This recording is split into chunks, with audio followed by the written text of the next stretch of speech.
La veterinaria. Mi nombre es Ana, y soy veterinaria, y esta historia no es un relato que pueda contar fácilmente sin que un escalofrío me recorra la espalda. Ocurrió hace 2 años, pero sigue siendo una sombra que se cierne sobre mi vida. Todo comenzó de manera inocente, con un cliente que trajo un loro herido. Tenía el ala fracturada y el plumaje algo maltratado, pero no era nada que no pudiera tratar. Lo único peculiar de él era su mirada, intensa, fija, como si supiera más de lo que debería. Hice mi trabajo como siempre, tranquilizando al dueño del animal mientras le explicaba el tratamiento. El loro, que apenas podía moverse, observaba en silencio desde su jaula. El procedimiento fue rutinario, una férula para inmovilizar el ala y analgésicos para el dolor. Le pedí al dueño que lo dejara conmigo unos días para monitorear su progreso. No sabía entonces que esos días cambiarían todo. La primera noche en la clínica, me quedé hasta tarde organizando algunos expedientes. La jaula del loro estaba en una esquina, cubierta con una manta para que descansara. Todo estaba en calma, salvo por el leve zumbido del fluorescente sobre mi escritorio. De repente, escuché mi nombre. Fue un susurro claro, femenino, y venía desde el rincón donde estaba el loro. Levanté la vista, creyendo que alguien había entrado, pero no había nadie. Caminé hacia la jaula y levanté la manta. El loro estaba despierto, inmóvil, mirándome con esos ojos negros y profundos. Ana, dijo, con mi propia voz. Un escalofrío me recorrió. Intenté convencerme de que solo había repetido algo que había escuchado antes en la clínica. Eso hacen los loros, ¿no? Repiten. A la mañana siguiente lo atribuí al cansancio. Sin embargo, las cosas comenzaron a intensificarse. Durante el día, el loro parecía comportarse como cualquier otro animal de su especie, pero cuando la clínica se quedaba en silencio, empezaba a hablar. No eran palabras al azar, eran frases completas, privadas, que yo había dicho en mi casa. Comentarios que no recordaba haber mencionado en voz alta en ningún otro lugar.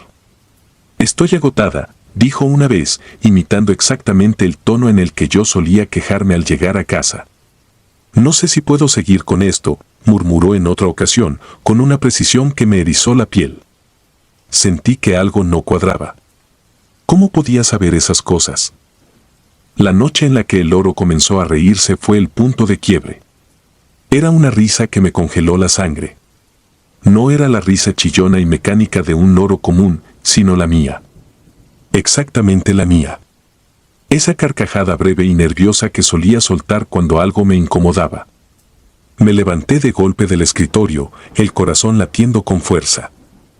Caminé hacia la jaula, intentando tranquilizarme, diciéndome que solo era un animal, que todo tenía una explicación lógica.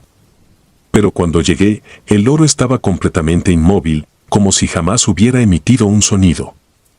En los días siguientes, empecé a sentirme vigilada. No solo en la clínica, sino también en mi casa. Por las noches, el ambiente se volvía pesado, opresivo. A menudo despertaba con la sensación de que alguien estaba en la habitación, observándome desde la oscuridad. Revisaba cada rincón, cada sombra, pero no encontraba nada fuera de lugar. Sin embargo, la sensación persistía.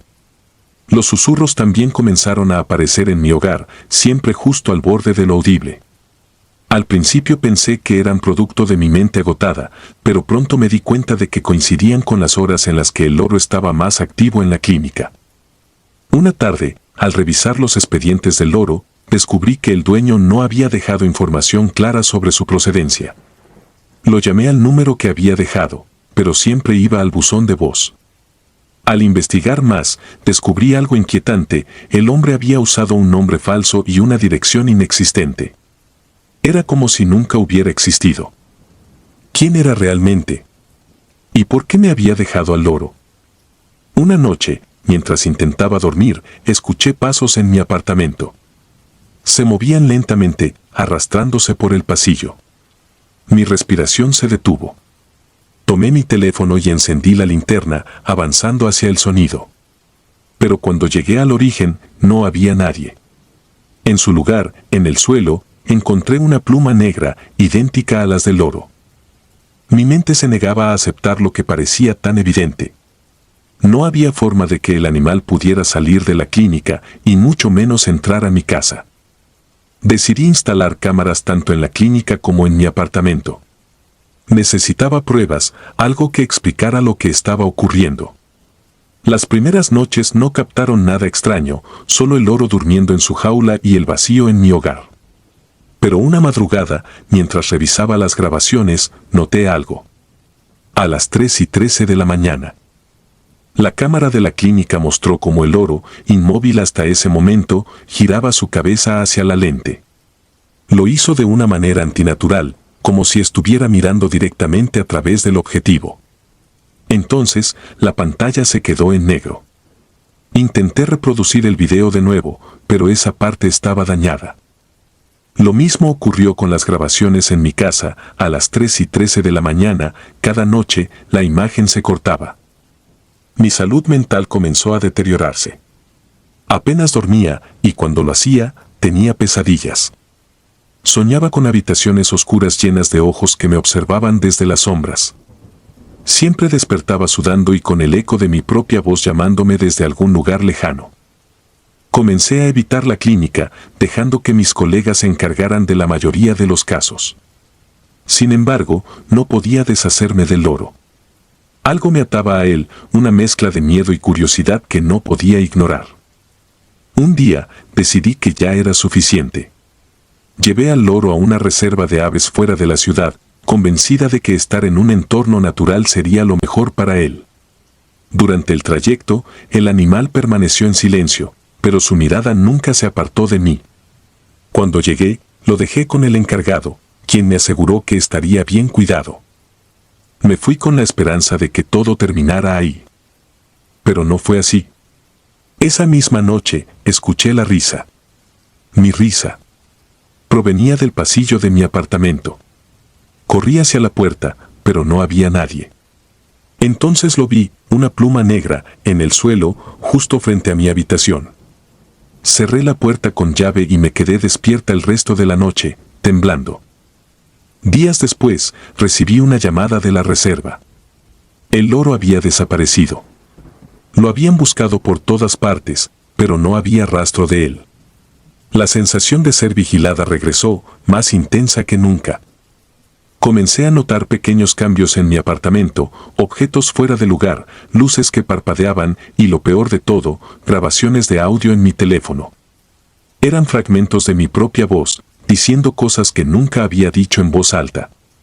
«Ana, no puedes escapar», decía una de ellas. En otra, solo se escuchaba mi risa. Ya no sé qué es real y qué no. A veces, siento que el loro nunca fue un animal, sino algo más. Algo que llegó a mi vida con un propósito que todavía no comprendo. Ahora vivo en constante paranoia, con la sensación de que estoy atrapada en un juego del que no puedo salir.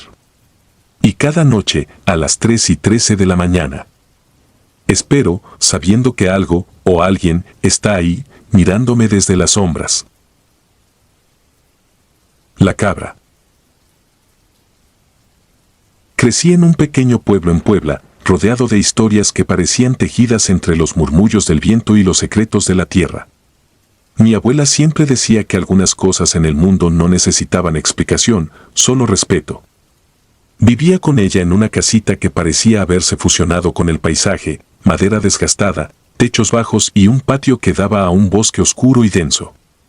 En ese patio vivía también una cabra negra, la más vieja de las 3 que tenía mi abuela. Nunca me pareció especial, salvo por sus ojos. Había algo inquietante en la manera en que miraba, fija, como si intentara descifrar algo que solo ella veía. Mi abuela la llamaba la teca. Decía que no era como las otras cabras, pero nunca elaboraba mucho más. Lo único que siempre me repetía era que jamás la mirara a los ojos por más de unos segundos. Los animales también tienen secretos, mijo, decía con una voz solemne mientras encendía una veladora en el altar de su cuarto. Yo siempre asumí que era otra de las muchas supersticiones que llenaban nuestra casa. Pero todo cambió una noche de octubre, una noche en que los murmullos dejaron de ser historias para convertirse en una realidad que todavía me persigue. Había una tormenta ese día. Los relámpagos iluminaban el bosque y el viento silbaba a través de las rendijas de las ventanas. Estaba en la cocina, tratando de concentrarme en un libro, cuando escuché a mi abuela murmurar algo en el pasillo. Su voz temblaba, y eso no era común en ella. Me acerqué para preguntarle qué ocurría, pero antes de que pudiera hablar, señaló hacia el patio. A través de la ventana, vi algo que me heló la sangre. Bajo la lluvia, una figura alta y delgada se erguía junto a la teca. Era una mujer, o al menos eso parecía. Llevaba un vestido negro que brillaba bajo la luz de los relámpagos.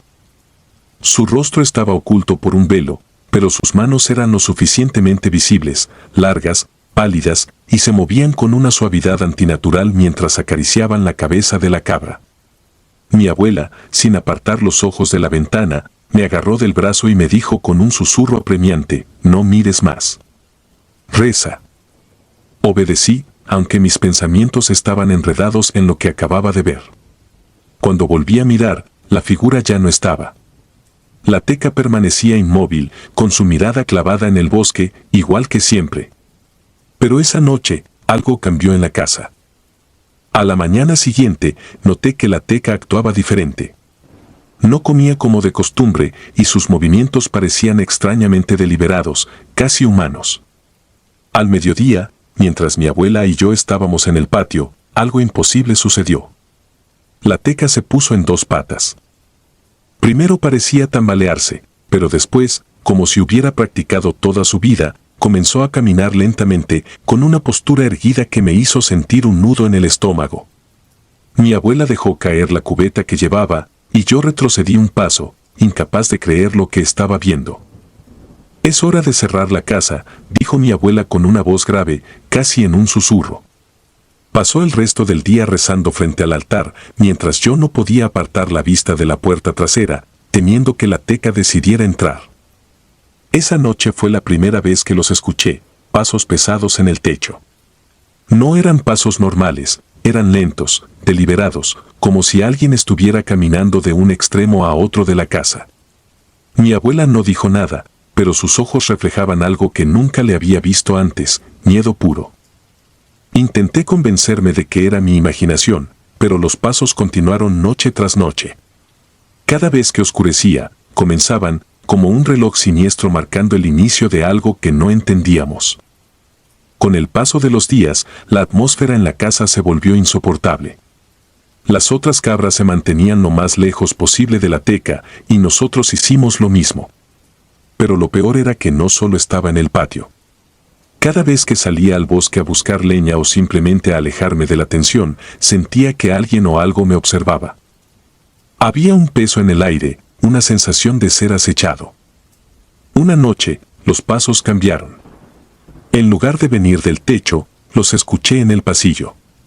Me levanté, temblando, y vi la sombra de algo alargado que se movía lentamente hacia mi cuarto. Cerré la puerta de golpe y empujé un baúl contra ella, rezando en un susurro lo poco que recordaba de las oraciones que mi abuela me había enseñado. Los pasos se detuvieron justo afuera. No dormí esa noche. Al amanecer, encontré huellas en el suelo de la casa, eran de cabra, pero más grandes de lo normal, casi grotescas. Mi abuela decidió que era hora de deshacernos de la teca. «Esto ya no es normal», dijo mientras encendía un palo de copal y lo movía por la casa. Pero cuando fuimos al patio, la teca ya no estaba. La puerta del corral estaba abierta, aunque nadie la había tocado. Esa tarde, mientras la luz del sol comenzaba a desvanecerse, mi abuela y yo fuimos al bosque, siguiendo las huellas de la teca. El aire estaba pesado, y el silencio era tan profundo que podía escuchar los latidos de mi corazón. Las huellas nos llevaron a un claro donde el suelo estaba cubierto de hojas secas. En el centro del claro, encontramos algo que todavía me persigue en mis pesadillas, un círculo perfecto de tierra quemada, y en el centro, el cuerpo de la teca. Pero no era solo su cuerpo lo que nos paralizó. Sus ojos, esos ojos inquietantes, estaban abiertos, pero había algo nuevo en ellos, una expresión que no era animal, sino humana. Mi abuela cayó de rodillas, murmurando algo que no entendí, y yo simplemente no podía moverme. Esa noche, los pasos volvieron, pero esta vez no estaban en el techo ni en el pasillo. Venían del patio, justo afuera de mi ventana. Cuando reuní el valor para mirar, lo que vi me dejó paralizado. Era la teca, o algo que se parecía a ella.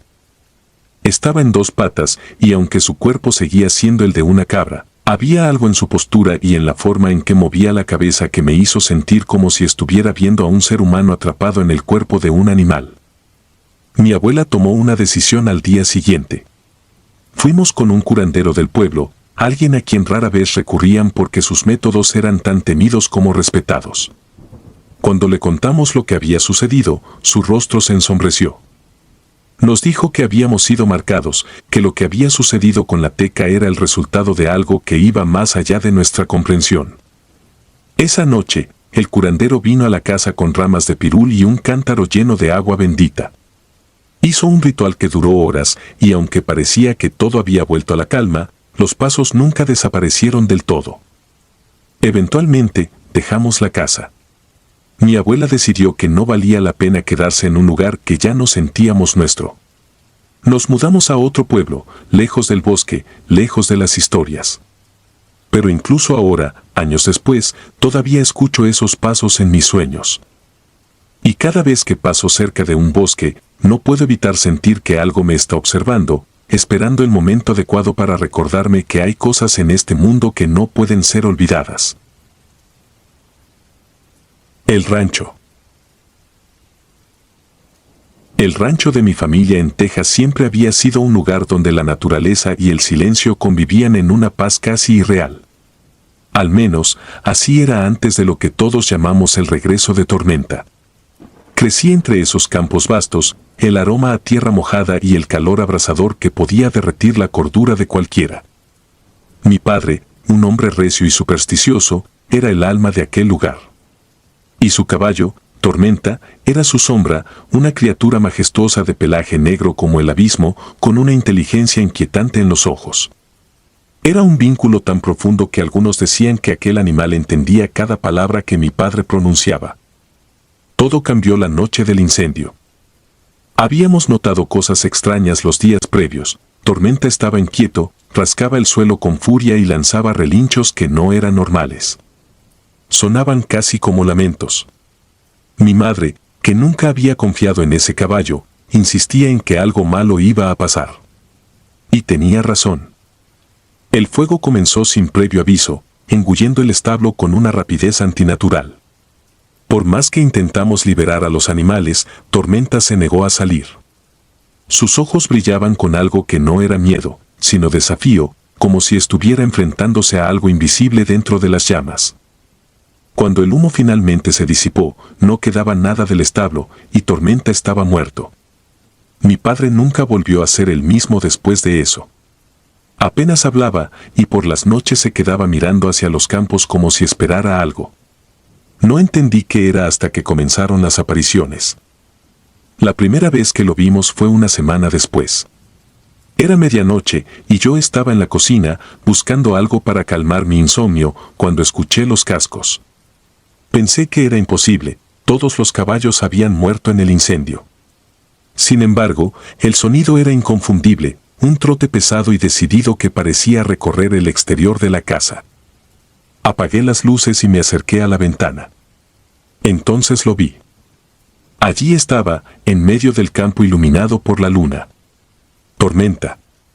Su silueta era inconfundible, pero algo estaba terriblemente mal. Su pelaje, negro como siempre, ahora parecía absorber la luz, y sus ojos, esos ojos brillaban rojos como carbones encendidos. El caballo levantó la cabeza y soltó un relincho que hizo que mi sangre se congelara. No era un sonido animal. Era un grito. Humano. Doloroso, largo y desgarrador. Corrí a despertar a mi padre, pero cuando regresamos a la ventana, no había nada. Quise convencerme de que había sido una pesadilla. Sin embargo, esa fue solo la primera vez. Las semanas que siguieron trajeron un desfile de horrores. Cada noche, el sonido de los cascos se hacía más fuerte, más insistente, y siempre se detenía justo fuera de mi ventana. Una madrugada, incapaz de soportar más, tomé una linterna y salí al campo. Mi padre me había advertido que no lo hiciera, que el rancho ya no era seguro después del incendio, pero no podía seguir viviendo con ese miedo. La luz de la linterna apenas cortaba la oscuridad y el aire tenía un hedor extraño, una mezcla de cenizas y algo metálico, como sangre. Avancé unos metros y allí estaba él. Tormenta, inmóvil, observándome. Sus ojos brillaban con una intensidad casi insoportable, y pude jurar que su boca se curvó en algo parecido a una sonrisa. Cuando traté de retroceder, sentí que el suelo bajo mis pies se hacía blando, como si estuviera pisando carne en lugar de tierra. Una voz, un susurro, resonó en mi cabeza. No entendí las palabras, pero la sensación era clara, una advertencia. Al día siguiente, descubrimos que varios animales habían sido mutilados en los alrededores del rancho. Las marcas en sus cuerpos eran extrañas, como si algo los hubiera desollado con precisión quirúrgica. Lo más perturbador era que, en algunos casos, las patas habían sido reacomodadas en posiciones que recordaban a figuras humanas. Mi madre, aterrorizada, insistió en que nos fuéramos, pero mi padre se negó. Dijo que abandonar el rancho significaría rendirse ante algo que no entendíamos. Sin embargo, yo podía ver en sus ojos que estaba tan asustado como nosotros. Cada noche se sentaba con una escopeta cargada en el porche, aunque todos sabíamos que ninguna bala podía detener lo que acechaba entre las sombras. Una noche, mientras intentaba dormir, el sonido del galope fue reemplazado por algo más. Era como si alguien estuviera caminando alrededor de la casa, pero los pasos eran desiguales, como si el caminante no estuviera acostumbrado a usar piernas humanas. Mi corazón latía con tanta fuerza que pensé que explotaría. Entonces, la puerta de mi habitación se abrió. No había nadie allí, pero el aire se volvió helado. Cerré los ojos y recé, aunque no estaba seguro de a quién. Cuando finalmente abrí los ojos, vi algo que jamás olvidaré. Dos ojos rojos mirándome desde el umbral, y una sombra que se extendía hasta mi cama. No era humano, ni completamente animal. Era como si Tormenta hubiera adoptado una forma híbrida, algo grotesco que no pertenecía a este mundo. Después de esa noche, las cosas empeoraron. Los campos comenzaron a morir, como si una plaga invisible los estuviera devorando. Mi madre cayó enferma, y mi padre dejó de hablar por completo. Solo se levantaba para caminar hacia el lugar donde el establo había estado, permaneciendo allí durante horas, inmóvil. Desesperado, busqué respuestas en los pocos vecinos que aún se atrevían a hablar con nosotros. Uno de ellos, un anciano llamado Samuel, me contó una historia que me dejó helado. Según él, el terreno donde estaba el rancho había sido maldito hace décadas. Los indígenas que habitaban esas tierras realizaban rituales para invocar espíritus guardianes, pero algo salió mal. Algo oscuro había sido despertado, algo que nunca debió ser perturbado. Samuel insistió en que mi padre había sellado nuestro destino al construir el rancho allí. Finalmente, la última noche en el rancho llegó. Mi madre, ya demasiado débil para levantarse, me suplicó que la llevara lejos de ese lugar. Pero mi padre se negó a irse. Dijo que debía enfrentarse a lo que había venido a buscarlo, que no podía huir de algo que sentía tan cerca de su alma. Esa noche, el sonido del galope fue ensordecedor. Pero no era solo uno. Parecía que todo un ejército de caballos estaba rodeando la casa. El aire era pesado, y una bruma negra comenzó a filtrarse por las ventanas y las puertas. De repente, escuchamos el grito. No era un relincho esta vez.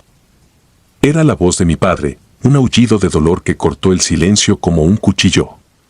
Corrí hacia el porche, pero él ya no estaba. En su lugar, vi a Tormenta. Pero no estaba solo. Detrás de él había figuras, criaturas que una vez pudieron haber sido humanas pero que ahora eran algo diferente. Sus extremidades estaban torcidas, sus cuerpos mutilados, y sus ojos brillaban con el mismo rojo infernal. Huí esa misma noche con mi madre, dejando atrás el rancho y todo lo que habíamos conocido. Nunca volvimos, y nunca supimos qué fue de mi padre. A veces, en noches especialmente silenciosas, juro que puedo escuchar el sonido de cascos en la distancia, como si algo me estuviera buscando.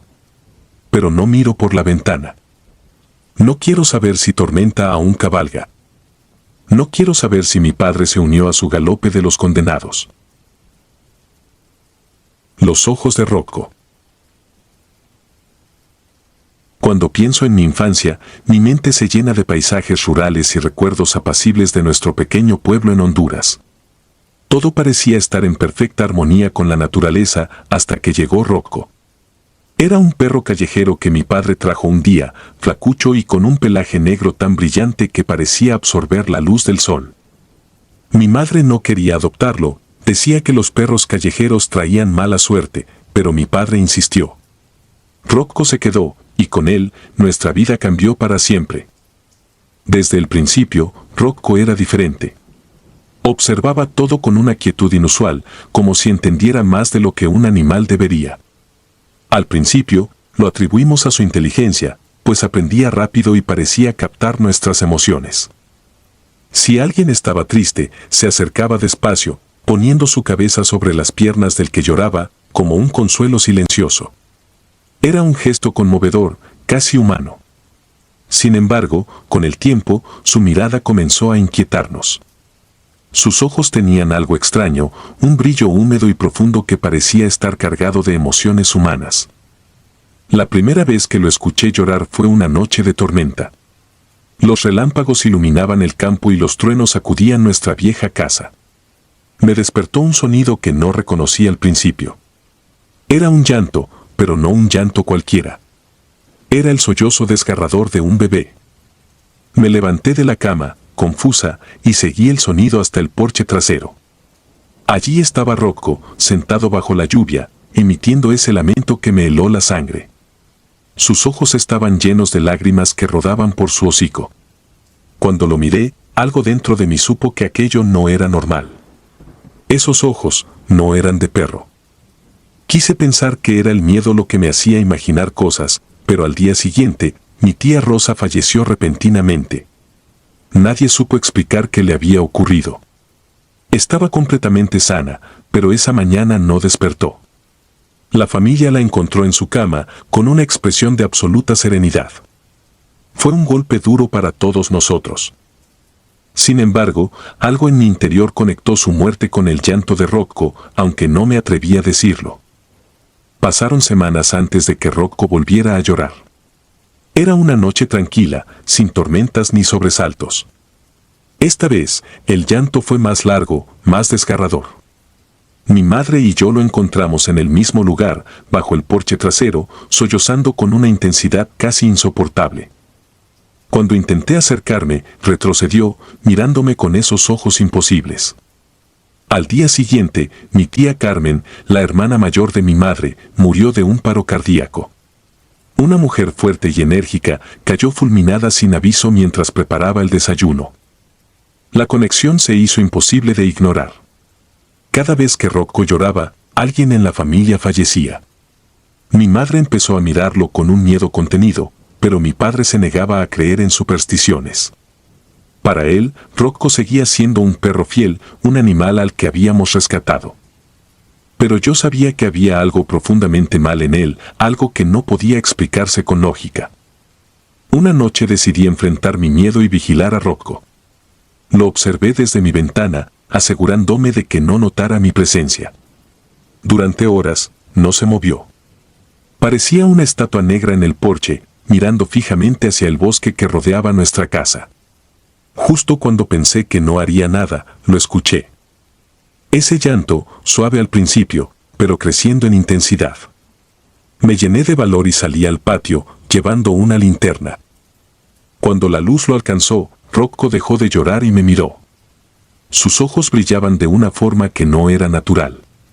Por un instante, sentí que algo antiguo y maligno me observaba desde ese cuerpo de perro. Retrocedí, tropezando con mis propios pies. Rocco inclinó la cabeza, como si estuviera evaluándome, y luego volvió a mirar hacia el bosque. Fue entonces cuando lo vi, una figura oscura entre los árboles, quieta, mirándonos. No podía distinguir sus rasgos, pero su presencia era abrumadora. Corrí de vuelta a la casa y cerré la puerta tras de mí. Esa noche no dormí. Al día siguiente, mi abuela murió en su silla mecedora. No había explicación para su muerte, simplemente dejó de respirar. Fue entonces cuando mi madre insistió en deshacerse de Rocco. Mi padre, aunque reacio, finalmente accedió. Decidimos llevarlo lejos, a un bosque a varias horas de distancia, y dejarlo allí. El viaje fue silencioso. Rocco estaba tranquilo, como si supiera lo que íbamos a hacer. Cuando llegamos al bosque, mi padre lo bajó del auto. «Adiós, amigo», dijo con un tono melancólico. Rocco lo miró por un momento antes de caminar hacia los árboles, sin volver la vista atrás. Por un tiempo, pensamos que todo había terminado. Las muertes cesaron y nuestra vida comenzó a recuperar algo de normalidad. Pero la tranquilidad no duró. Una noche, meses después, el llanto volvió. Al principio pensé que era mi imaginación, pero cuando salí al porche, allí estaba Rocco, sentado bajo la luz de la luna. Su pelaje negro estaba cubierto de polvo, y sus ojos, esos ojos humanos, seguían siendo tan perturbadores como siempre. Intentamos ignorarlo, pero su presencia era imposible de soportar. Cada noche lloraba, y con cada llanto, otra muerte ocurría. Mi padre fue el siguiente. Lo encontraron muerto en el granero, con el rostro congelado en una expresión de horror. Después fue mi prima pequeña, luego mi tío. La familia empezó a disolverse, consumida por el miedo y la tragedia. Un día decidí que no podía seguir viviendo así. Sabía que Rocco era la clave, que había algo en el que no pertenecía a este mundo. Tomé un cuchillo y salí al porche, dispuesta a acabar con aquello de una vez por todas. Rocco estaba allí, mirándome con esa mezcla de tristeza y algo más, algo que parecía casi compasión. Cuando levanté el cuchillo, su llanto cesó. Por un momento, el silencio fue absoluto. Y entonces habló. No con palabras humanas, pero su mirada, su postura, todo en él transmitió un mensaje claro: no soy el culpable. Retrocedí, sintiendo que mi mente se quebraba. ¿Y si tenía razón? ¿Y si era solo un instrumento de algo más grande, algo que no podía comprender? Rocco desapareció esa noche, nunca volvimos a verlo, pero su presencia quedó impregnada en la casa. A veces, en noches de tormenta, todavía escucho su llanto a lo lejos. Mi familia se ha reducido a unos pocos sobrevivientes, todos marcados por las tragedias que vivimos. No sé qué era Rocco, ni por qué llegó a nuestras vidas, pero sé que no era un perro. Era algo más. Algo que nunca debería haber estado entre nosotros. Y aunque intento olvidar, sus ojos me persiguen cada vez que cierro los míos. Siempre estarán allí, mirándome. El canto de los muertos. Era 2012 y vivía en un pequeño departamento en el corazón de Buenos Aires, en un edificio antiguo cuya arquitectura exudaba historias. Era un lugar modesto pero acogedor, lleno de muebles heredados de mis abuelos, y aunque a veces los crujidos de las tablas del piso me ponían nervioso, me gustaba pensar que la presencia de ellos, en espíritu, aún estaba allí. Vivía solo, pero no completamente. Tenía un canario amarillo al que llamé Sol. Era un regalo de mi abuela, quien decía que en su canto se escondía un destello de alegría incluso en los días más oscuros. Desde el principio, Sol había sido un canario peculiar. A diferencia de otros pájaros de su especie, que suelen ser tímidos y recelosos, él parecía observarme con una atención inquietante, como si realmente entendiera lo que yo hacía. Había algo en su mirada, pequeña pero intensa, que me resultaba desconcertante. Sin embargo, nunca le di demasiada importancia. Pensé que era un rasgo peculiar de su carácter. Los problemas comenzaron un día de invierno. Hacía frío y el cielo gris parecía reflejar el peso en mi ánimo. Ese día, Sol comenzó a cantar una melodía extraña, una que nunca antes había escuchado. Era un canto pausado, melancólico, completamente distinto a los gorjeos alegres y animados que solía hacer. Al principio, pensé que tal vez había aprendido esa tonada de algún vecino, pero no podía dejar de notar lo familiar que sonaba. Cuando mi abuela vino de visita al día siguiente, Sol volvió a cantar aquella melodía. Recuerdo que mi abuela se quedó inmóvil, su rostro palideciendo. Con una mano temblorosa, se aferró al respaldo de una silla. Esa canción, murmuró casi sin aliento. Es el último café. Era la favorita de tu abuelo. Mi abuelo había muerto hacía 10 años. Esa canción había sido la banda sonora de su vida, algo que tarareaba constantemente mientras trabajaba en su pequeño taller de carpintería. Mi abuela la reconoció de inmediato, y en ese momento sentí un escalofrío recorrerme la espalda. Era imposible que un canario pudiera aprender algo tan específico. La idea de que pudiera repetir algo que no había escuchado en mi presencia y que estaba tan cargado de significado personal, me dejó inquieto. Pasaron los días, y el canto de Sol se volvió más extraño. No se limitaba solo a canciones. Empezó a emitir sonidos que parecían palabras, pero dichas de manera gutural, en un tono ronco que jamás habría esperado de un animal tan pequeño. Las primeras veces que lo escuché, pensé que estaba imaginándolo. Sin embargo, una noche, mientras estaba sentado frente al televisor, Sol dijo algo que me heló por completo. Julián. Esa fue la primera palabra. Mi nombre. El corazón me latió con fuerza.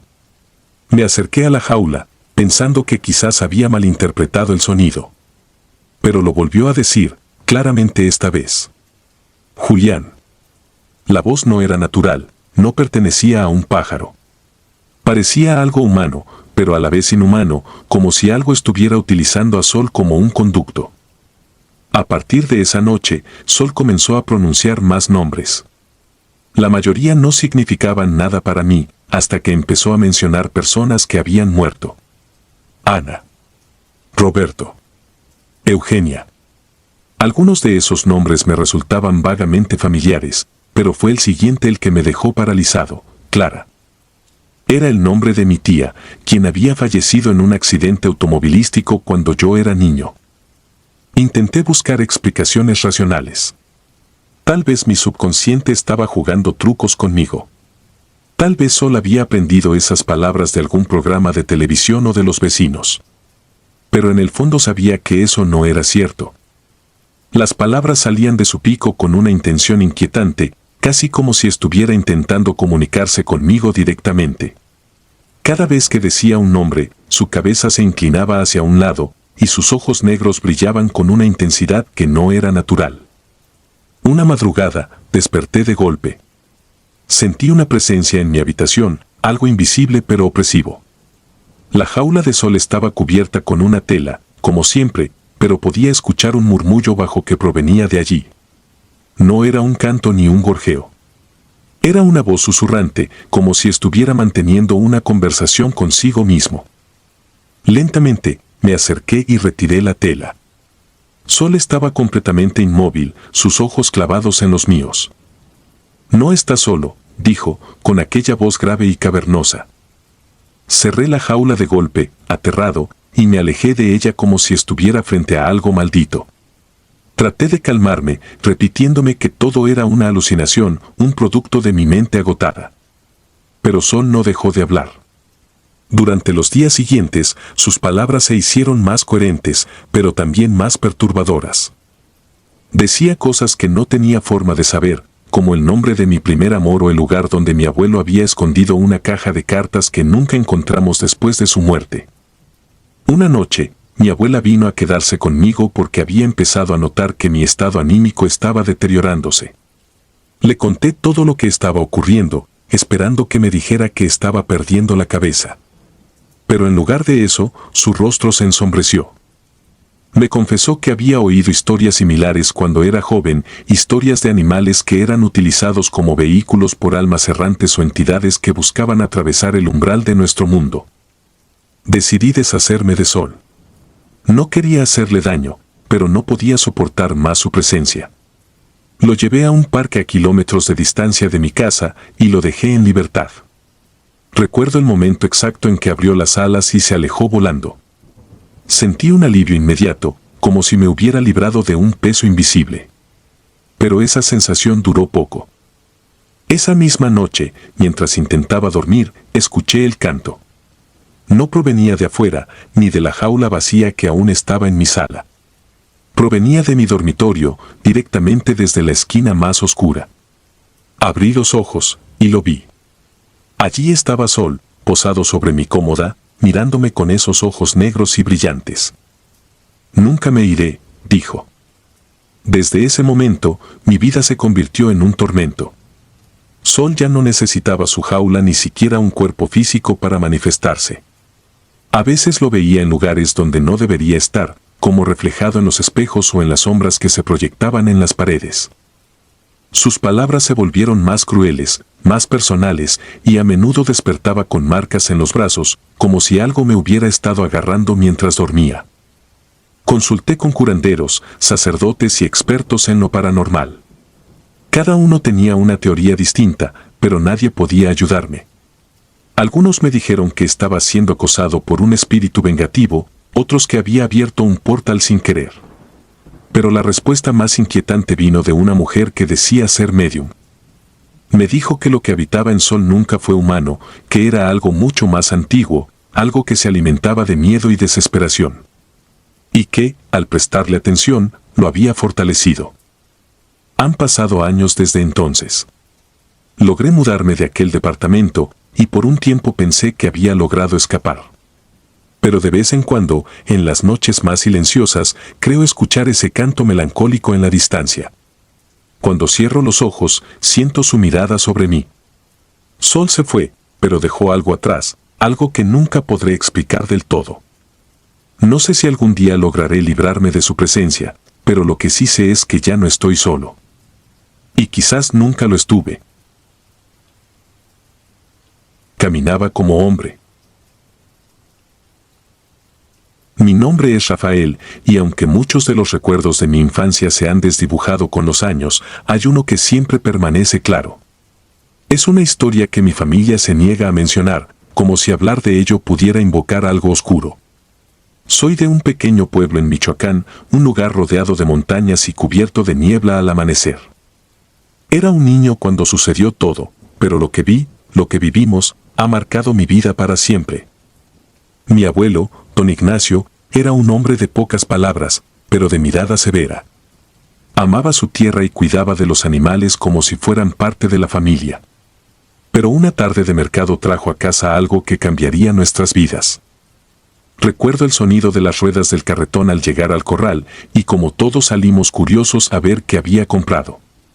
Allí estaba, amarrada al carretón, una cabra negra. Su pelaje brillaba como si absorbiera la luz del sol, y sus ojos, no sé cómo explicarlo. Tenían una profundidad inquietante, como si miraran más allá de uno, como si supieran cosas que nosotros no. Mi madre y mi abuela dijeron que era mala idea traer ese animal. Las cabras negras son de mal agüero, murmuraron, pero mi abuelo las ignoró. Dijo que era fuerte y que le había costado casi nada. Esa noche, sin embargo, todo comenzó a cambiar. El perro del corral, un viejo mestizo que nunca ladraba sin razón, empezó a aullar. Era un aullido largo, lleno de miedo.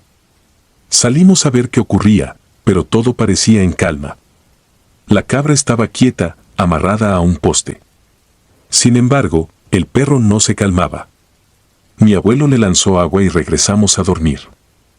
Al día siguiente, encontramos al perro muerto. Su cuerpo estaba rígido, y su lengua colgaba como si lo hubieran estrangulado.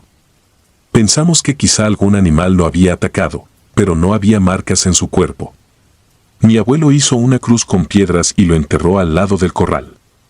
Pero ese fue solo el principio. Cada noche, algo más extraño ocurría. Las gallinas, que normalmente dormían tranquilas, comenzaron a alborotarse como si algo las persiguiera. Al poco tiempo, también comenzaron a morir. Una por una, sin señales de pelea, solo caían muertas, sus ojos vidriosos mirando al vacío. Para la cuarta noche, el ambiente en la casa era tenso. Nadie lo decía en voz alta, pero todos sabíamos que algo estaba mal. Esa noche, recuerdo que me desperté de golpe. Había un sonido en el corral, un balido profundo, casi gutural. No era un sonido normal, era como un lamento que hacía vibrar las paredes. Mi abuelo, con su linterna en mano, salió al patio mientras mi madre trataba de calmarme. Desde la ventana vi cómo apuntaba la luz hacia la cabra. Entonces ocurrió algo que nunca olvidaré. La cabra ya no estaba en cuatro patas. Estaba de pie, como un hombre. Sus patas traseras se flexionaban de una manera antinatural y su cuerpo parecía más alto de lo que debería. Mi abuelo la miró fijamente, como tratando de entender lo que estaba viendo, pero lo que más me aterró fueron sus ojos. Sus pupilas, alargadas y amarillas, parecían brillar como brasas. El animal inclinó la cabeza y emitió un sonido, no un balido, sino algo que se parecía a una risa ronca. Mi abuelo tropezó hacia atrás, dejando caer la linterna, y corrió de vuelta a la casa sin decir una palabra. Esa noche nadie durmió. Mi abuelo se quedó sentado en la mesa, rezando en voz baja mientras mi abuela encendía todas las velas que tenía. Al amanecer, salió a deshacerse de la cabra, pero ésta ya no estaba. La cuerda con la que estaba amarrada había sido desgarrada, y en el lugar donde debería haber estado, la tierra tenía una marca. Era una cruz invertida, claramente dibujada en el suelo seco. Esa misma tarde, mi abuelo enfermó. Su piel estaba pálida y sudaba frío. Decía que le dolía el pecho, que no podía respirar bien. Lo llevamos al médico del pueblo, pero no encontraron nada malo en él. Es el susto, dijo el doctor, como si eso pudiera explicarlo. Para el final del día, mi abuelo había muerto. Mi abuela, desconsolada, dijo que debíamos rezar por su alma, pero mi madre estaba convencida de que había algo más en su muerte, algo relacionado con la cabra. Los días siguientes fueron extraños. Había un silencio en el pueblo, como si el viento hubiera dejado de soplar. Las noches eran más oscuras, más frías. Pero lo más inquietante era que, aunque no volvíamos a hablar de la cabra, su presencia se sentía. Era como si aún estuviera cerca, observándonos. Algunas noches escuchaba pasos afuera de mi ventana. Eran lentos, pesados, como si alguien grande caminara alrededor de la casa. Cuando me armaba de valor para mirar, no veía nada, solo la oscuridad. Una noche, semanas después de la muerte de mi abuelo, sucedió algo que confirmó nuestras peores sospechas. Habíamos comenzado a dormir todos en la misma habitación, por miedo a estar solos. De repente, un ruido fuerte nos despertó. Era como si algo hubiera golpeado la puerta principal con fuerza. Mi madre agarró un machete mientras mi abuela sostenía un rosario. Con cuidado, abrimos la puerta. Allí, en el patio, había huellas en la tierra. Eran grandes, casi humanas, pero terminaban en lo que parecían pezuñas. Decidimos pedir ayuda al sacerdote del pueblo. Cuando le contamos lo que había pasado, su rostro se puso serio. Dijo que lo que enfrentábamos no era un simple animal, sino algo más oscuro. Algo que no debía haber entrado en nuestras vidas. Esa tarde, vino a bendecir la casa. Caminó por cada rincón, rezando y rociando agua bendita. Pero cuando llegó al corral, se detuvo en seco. Dijo que el lugar estaba manchado y que debíamos quemarlo. Esa misma noche, mi madre y yo ayudamos a encender el fuego. Las llamas consumieron el corral, iluminando el cielo como si fuera un ritual. Sentimos un alivio momentáneo, como si algo hubiera sido liberado. Pero mientras las llamas se alzaban, escuché un sonido. Era un balido, profundo y burlón, que venía desde el bosque cercano. Nadie más pareció escucharlo, pero yo lo supe en ese momento, la cabra seguía allí, esperando. Con el tiempo, las cosas volvieron a la normalidad, o al menos eso parecía. Nos mudamos de esa casa y tratamos de seguir adelante.